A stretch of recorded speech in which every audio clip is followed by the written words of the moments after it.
Kestra 0.18 has just been released and there are tons of new features. Let's check them out. Brand new in 0.18 is the key value store. Now this will allow people to make their workflows more stateful, giving users the opportunity to dynamically add, edit, or delete data shared across workflows. To go along with that, we've also added the namespaces page to open source. So now open source users can also use this to edit and modify workflows, namespace files, and that's also where you would access the key value store. Again, if you want to learn more about that and how you can use that, check out the dedicated video here. On a separate note, we've added a bunch of new features for enterprise customers, most notably being SCIM.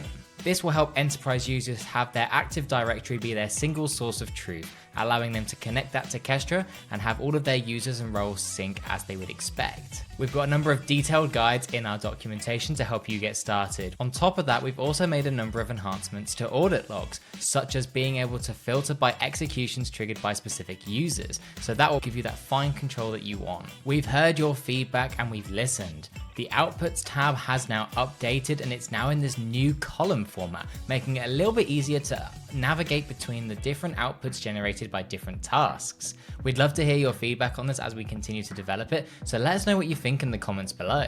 In our last release, we released real-time triggers, and we've made a bunch of enhancements to make these even better. You can check out our GitHub release notes for the full description, but these will be even more stable and reliable going forward. And lastly, the most notably is task runners are now generally available, so we can finally get rid of that beta tag and start using these in production. Thank you to over 80 users who gave us tons of feedback to help us get task runners in a state that will be ready to take the beta tag off. These enhancements include performance, reliability improvements, improved file handling, and more stability from failure in remote compute environments. To help you get started on task runners, we have a whole dedicated video explaining what's new and how you can use them, as well as dedicated guides for the different types. So definitely check those out if you're interested.